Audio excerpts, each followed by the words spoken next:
Hey beautiful human, it's RidersDX here, and I want to ask you something. Have you ever felt like you were forced to do something against your will? Well, duck that because I'm making a stand today. I'm a strong, independent man-child that will not be ordered like a dog. Woof woof! And so that's why no matter how many signs appear telling me to finish covering 3D Sonic titles, I don't have to do what they say. Otherwise, let me be struck by excessive OCD that'll keep me up all night until I finish what I started. Mother.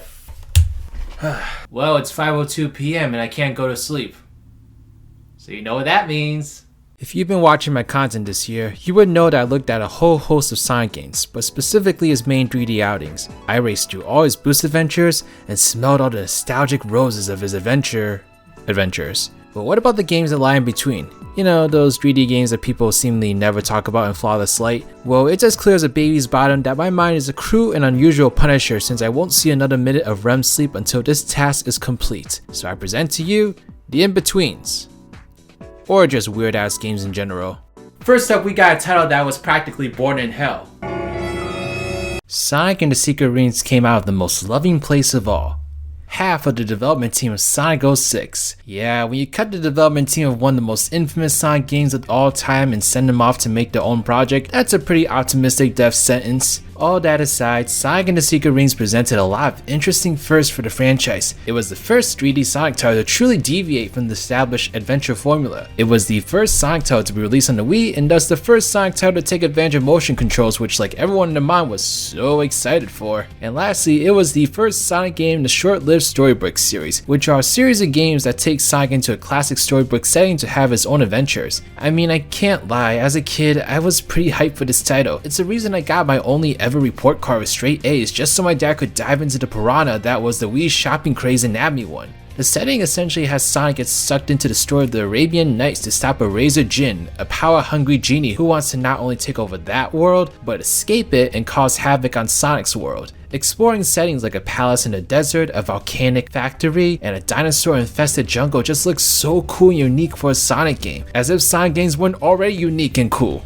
Not to mention, I still find the storybook style of the cutscenes to be very charming. The fact that it's presented as an actual storybook with stylistic drawings of the cast just helps give the game its own identity, while maintaining the essence of Sonic's personality. Finally nabbed the game, I just remember playing it for hours on end and having a blast controlling Sonic in a way I never have before. It was the beginning of an amazing journey I'd have nabbing game after game for the Wii, not only diving into all of Sonic's titles on the console, but so many other amazing franchises that truly blossom on gaming's biggest craze. As for Secret Rings, I sorta just stopped playing it after a while and never went back to it.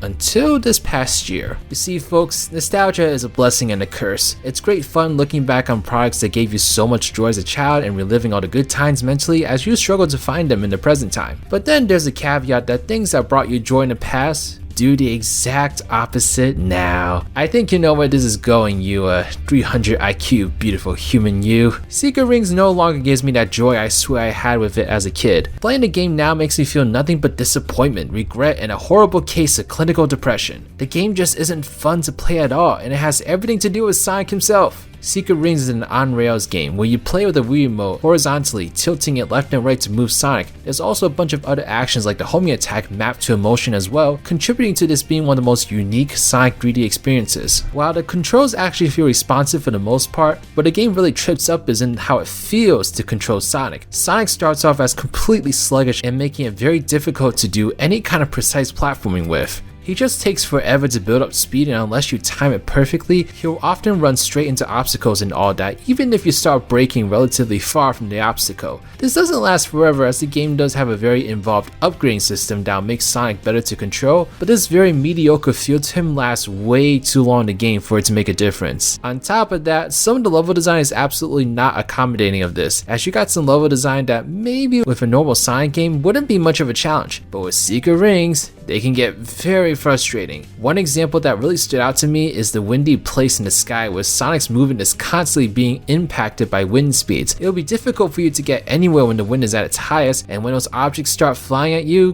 good luck avoiding them. And I've got serious PTSD from all the spike balls the game just loves to throw at you. Like I literally want to get down my knees and shout, "Enough!" It's a shame because presentation wise, I love the setting and setup of the game.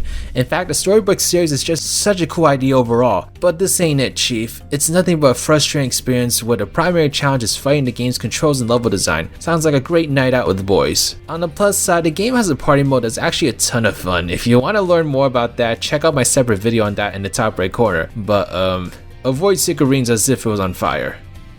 Actually, it might as well be. It is getting cold. Well folks, I've got quite the conundrum on my hands. I don't have a letter opener. I have one, Knave. Oh, thank you, Sonic and the Black Knight.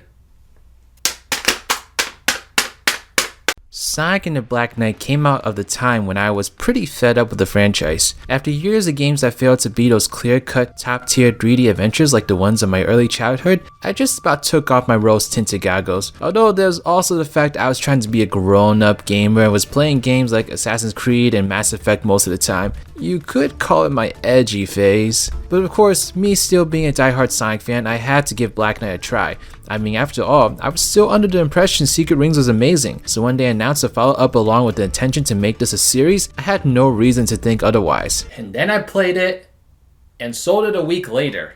I'll get more into that soon, but Black Knight itself had obvious improvements I recognized even back then from Secret Rings. First off, instead of the laid-back introduction Secret Rings presented us with, Black Knight throws us into one of the best CGI intros ever crafted for the series. This time, Sonic gets sucked into the story of King Arthur, who's apparently gone rogue with power and is tearing his kingdom apart. Thus, Sonic is tasked with taking him down and saving the kingdom from his rule. Beyond that cutscene, the game continues the storybook-like presentation from Secret Rings, but now the cutscenes have added colors and are much more animated than before. It's quite charming and it has to be one of my favorite interpretations of Sonic in the series. I mean, just look at it. It's visual evidence that sometimes you don't need fully animated cutscenes to tell an engaging story. There's so much you can take in about the game's tone and story just from these visuals, and I love it. Without getting too deep into it, it's by far one of my favorite stories in the series, and it has a very interesting twist midway that blew me away as a kid. Also, I just plain love Sonic's interactions with Caliber and the sword. It's one of the more unique interactions Sonic has had with a character, as they are constantly throwing low blows at each other, which is very entertaining.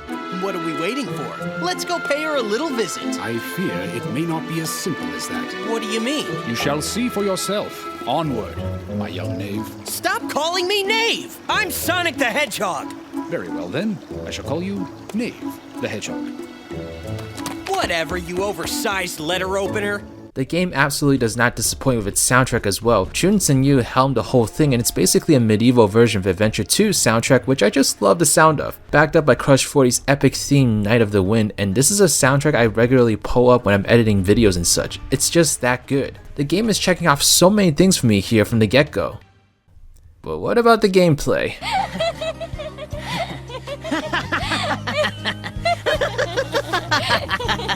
So this being a storybook game, the gameplay is heavily based on what was created in Secret Rings. Yeah, we're off to a great start, but there are some differences. For one, the game isn't on rails anymore, at least not completely. Sonic still moves largely the same way as he did in Secret Rings, but now you have use of the nunchuck, and simply letting go of the nunchuck will cause Sonic to stop.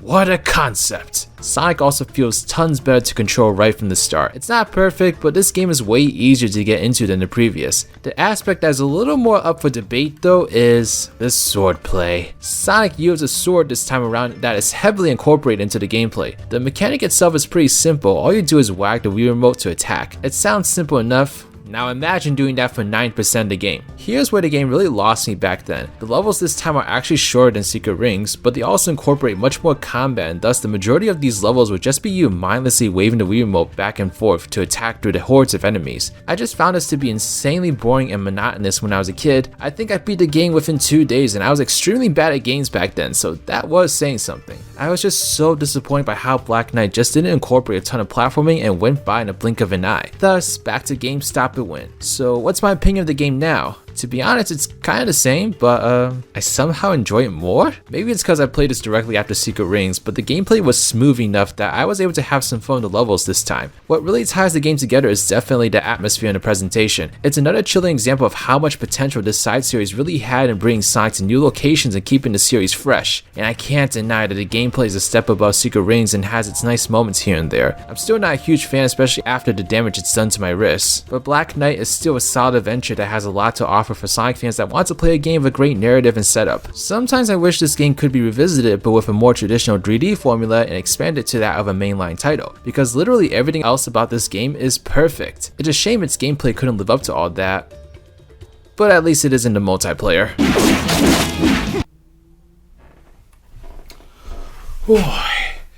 Sorry about the wait, my house can be quite the aimless black hole if you don't know where you're going. I tripped into treadmill hallway and almost fell on my ass like 10 times trying to stand those stupid death traps. So now let's talk about this maze. Man, Sonic sure lost his way with this one. All really amazing jokes aside, Sonic Lost Road was an interesting direction to go in, to say the least, after immensely successful Colors and Generations. On the outside, stylistically doesn't look too far off from Generations, but mechanically it's a completely different story. We'll get into that a little bit later, but I want to talk about the game's presentation as it presents some decisions that I'm not the biggest fan of. Obviously, the levels here are taking that cartoony throwback aesthetic up to another level with Green Hill 10,000 and more locations you'd easily find in the Mario Galaxy games. I mean, it's a pretty game to look at, but I guess it's just not something I'm into personally. Sonic games in my eyes have always been at their best with a balanced mix of realistic and fantastical environments, at least in the 3D games. But over here, they're basically environments taken out of Genesis games and then pumping up the fantastical elements to 1000%. I don't know, I can see why some people may be into it, but it just seems lame to me. I guess my edgy side is making a comeback. The music elicits a similar response out of me, as they definitely went for a more laid back sound reminiscent of, again, the Mario games. There are some gems here and there, but nothing that stands out against the numerous classics from the previous games. Most of the soundtrack is pretty forgettable, but I suppose it could find a nice home in an elevator.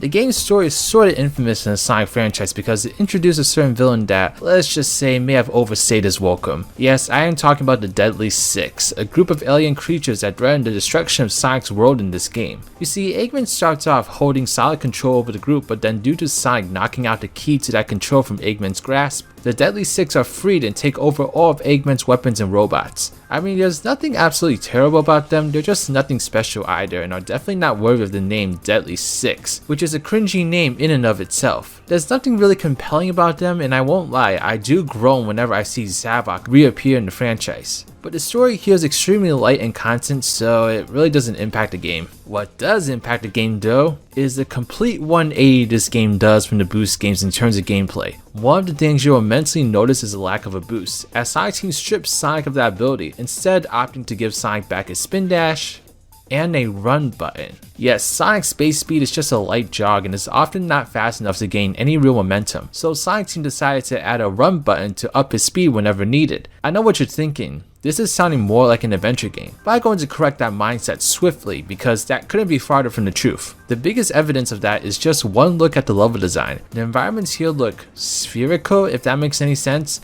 This is yet another aspect inspired by the Galaxy games, which had many levels that were spherical planets. The level design is a far cry from the momentum-based platforming of the adventure games, as further evidenced by the need of a run button. The biggest reason for the need of that button is due to the amount of precise platforming that would require Sonic to be far slower than the speed he typically move. So a lot of this game involves platforming, again, very similar to what you see in Mario titles. Mix in some pasted on rail sections and 2D portions and you've got yourself, and I'm sorry, but it just fits way too much, the most lost and aimless Sonic game I think I've ever played. It would be one thing if it was just a different but still fun game, but this one doesn't do anything that other platformers have done a way better job at. Playing this game was just an extremely awkward time. Like, nothing here in terms of control feels intuitive and natural, and genuine moments of fun are far and few in between. If you hadn't figured it out, Lost World was clearly trying to appeal to a new audience. It being a Nintendo exclusive at release, it was trying to tap into that Nintendo demographic with its more precise and slow platforming. There was even Yoshi and Zelda themed DLC to tickle their appetites, but it just results in a clashing of so many ideas that just don't work for me. It's a shame because Lost World is a solidly built game with many quirks I've come to expect from Sonic games being absent, but I just couldn't get into it. It's too unnatural of a game for me, and it's definitely not where Sonic should be in my eyes. I could picture some people really itching for another Mario-like platformer maybe liking this, but I can't imagine this game being one Sonic fans praise for years to come. Well, perhaps Sonic will finally be found in this title.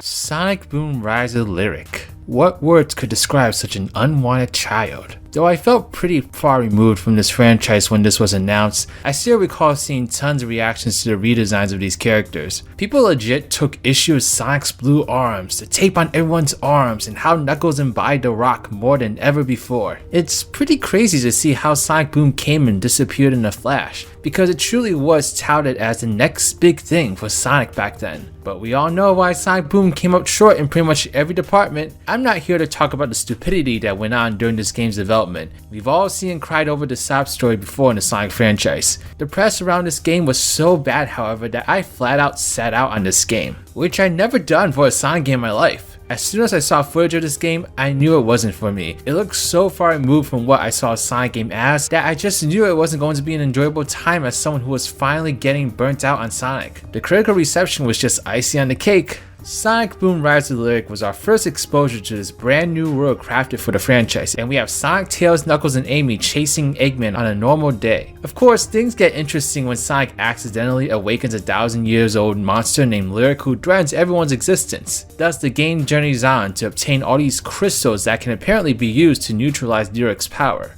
Oh, and there's time travel involved. That always turns out well. Presentation-wise, the developers clearly put a lot of thought into what this world would look like. The art style sort of reminds me of Crash the Titans, much more westernized compared to Sonic's typical outings, and it has that wacky Saturday morning cartoony feel to it. It's not my favorite iteration of Sonic per se, but I like how dedicated the game is to its world building nonetheless, and it's an interesting change of pace from Green Hill Zone 100.0. From day one, I never had an issue with the character redesigns, even Knuckles. I always considered Boom to be outside the franchise, so I just saw it as an interesting opportunity to take these characters out of their normal circumstances and write them into new situations, and their designs are just a part of making it that much more clear. Stylistically, I actually dig the attire. It gives them an adventurous aura, and I wouldn't mind seeing these looks regularly incorporated as costumes in future games. I mean, come on, it'd be pretty funny seeing Boom Knuckles in the Olympic Games. Music-wise though, this is absolutely one of the most disappointing aspects of the game. For a franchise that's so critically lauded for its musical stylings, Boom's soundtrack is so generic and forgettable. It consists of mostly underwhelming background symphony music you'd hear in most blockbuster films. Most Sonic shows at least have a somewhat memorable soundtrack, but I think Sonic Boom was just so focused on being different from the main franchise it willingly sacrificed something that everyone loved about it. It's just a stain on what's otherwise a pretty flawless presentation output.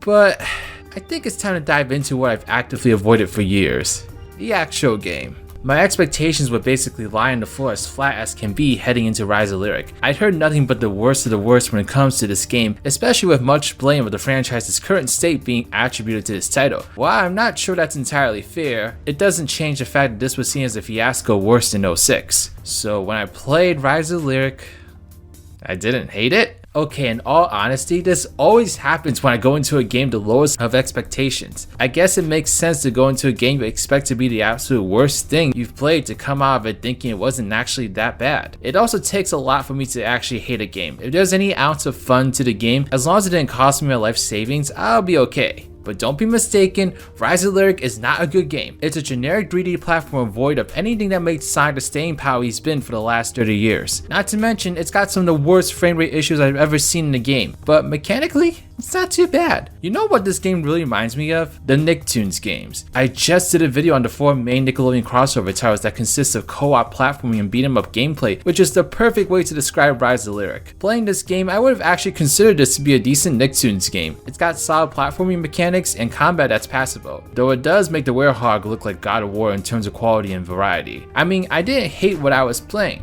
but this is clearly not a Sonic game. For a generic licensed game, this would be a decent outing, but for a franchise like Sonic the Hedgehog, this is devoid of anything that makes Sonic who he is and feels like a complete waste of a Sonic game. They did try to implement speed sections, but it's laughable compared to even the mock speed sections of Sonic 06. Sonic Boom Rise of Lyric is an example of when being different for the sake of being different is not always the way to go. In fact, it's usually not the way to go. It's a perfectly fine title for what it is, but it is absolutely abysmal for a Sonic game. I'm not against experimentation when it comes to Sonic, Sonic, I have my fair share of gimmicks I've actually enjoyed from the franchise, but Rise of the Lyric has almost nothing in common with most Sonic games. Everything that does seem familiar is just a visual facade, because the feel is completely different and unrecognizable. Sonic is about momentum-based platforming, and Rise of the Lyric offers none of that. I feel sympathetic towards this game's reputation, as I think it was just a result of a bad idea from the start. Just because the world of the universe is built differently does not mean the gameplay has to be completely uprooted into something way more generic and boring than most of the franchise. Combined out the game's technical issues, and it was just a hot mess waiting to happen.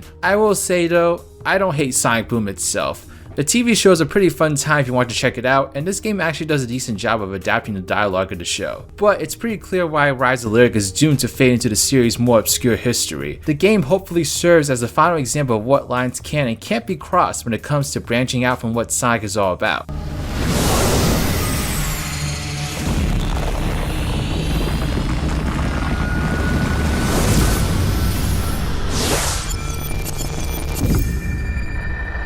Well, it's not a bad idea yet.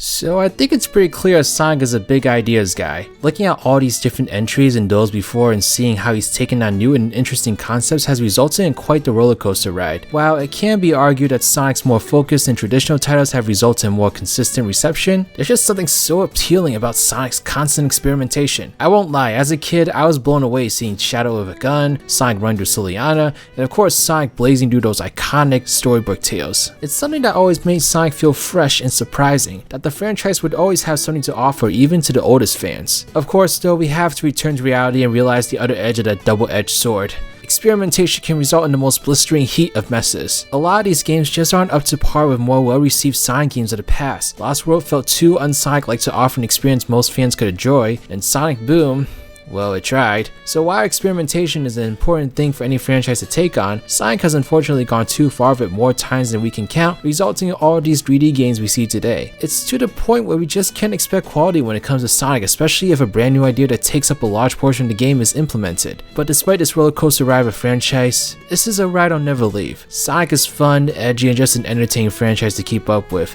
When he nails it, it's one of the best platform experiences you'll ever experience. And I suppose those highs in and of itself are enough for me. I mean, that's why I'm sitting here having thoroughly played and discussed all the franchise's major 3D titles. But of course, it doesn't simply end there. In fact, we're just getting started with its highway to chaos. Well, it's 5:02 AM, which means I have an hour until work. So excuse me as I take a quick nap on my way to the life-draining establishment.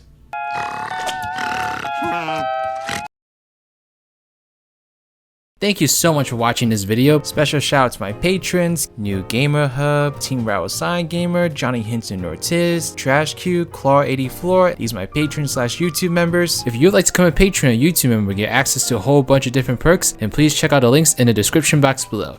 But alright, this is Riders, riding out.